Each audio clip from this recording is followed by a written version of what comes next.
बाळासाहेब आंबेडकर हे महामानव डॉक्टर बाबासाहेब आंबेडकरांचे रक्ताचे वारसदार आहेत, ते विचाराचे सुद्धा वारसदार आहेत आणि त्यामुळे त्यांचा विचाराचा वारसा ते समर्थपणे चालवतात अशी आमची अजूनही भूमिका आहे.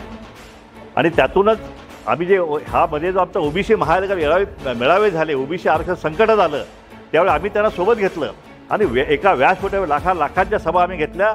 त्याच्यामध्ये आम्ही दोघांनी मिळून आमचे सगळे ओबीसीचे नेते आणि वंचितचे नेते आंबेडकरांनी एकच भूमिका घेतली की मराठा समाजाचं आरक्षणाचं ताट वेगळं आहे आणि ओबीसीचं आरक्षण ताट वेगळं आहे आणि आरक्षणवाद्यांनी आरक्षणवाद्यालाच मतदान द्यायला पाहिजे, ही भूमिका आम्ही दोघांनी मिळून घेतलेली आहे. आम्ही त्या भूमिकेशी अजूनही ठाम आहे, इथली जनता ठाम आहे, सगळे मागासवर्गीय ठाम आहेत.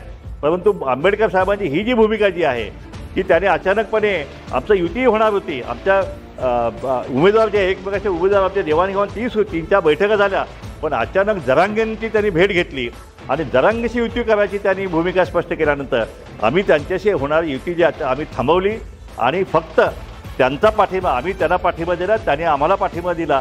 आम्ही दोन्ही नेत्यांनी एकमेकाला पाठिंबा दिला. आम्ही आमच्या शब्दावर त्यांच्या शेवटच्या निवडणुकीच्या दिवसापर्यंत आम्ही ठाम राहिलो. आम्ही आमच्या सगळ्या कार्यकर्त्यांना आवाहन केलं की कुठल्याही परिस्थितीत प्रकाश आंबेडकर हे निवडून आले पाहिजेत.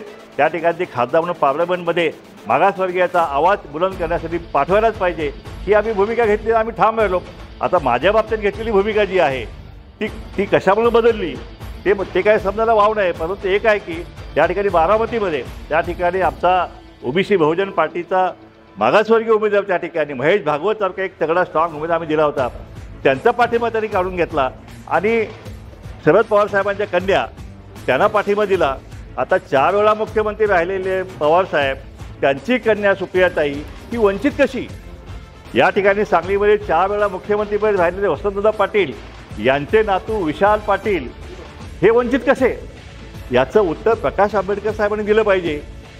हा प्रश्न मी विचारत नाही. हा प्रश्न जो आहे महाराष्ट्रातील तमाम ओबीसी असेल, भटकेमुक्त समाज असेल किंवा मागासवर्गीय असेल, हे आंबेडकरवादी जी जनता जी आहे ही जनता आता प्रश्न विचारत आहे की हे वंचित कसे? मग आम्ही कोण? आम्ही धनदानगे नाही आहे, आमच्याकडे कारखाने नाही आहे, आमच्याकडे दूध संस्था नाही आहेत. आम्ही कुणाचं आम्ही नेतृत्व करतोय, कुणासाठी आम्ही लढतोय?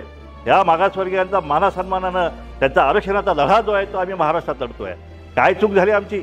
त्यामुळं आंबेडकर साहेबांनी अजूनही वेळ गेलेली नाही आहे, अजूनही 4 दिवस बाकी आहेत. आमची विनंती राहील आंबेडकर साहेबांना की त्यांनी अजूनसुद्धा या मागासवर्गीय आणि ओबीसी आणि या ठिकाणी भटक्यामुक्तांच्या या समाज भावनेचा विचार जो आहे आणि आदर जो आहे तो त्यांनी करावा अशी आमची त्यांना विनंती राहील.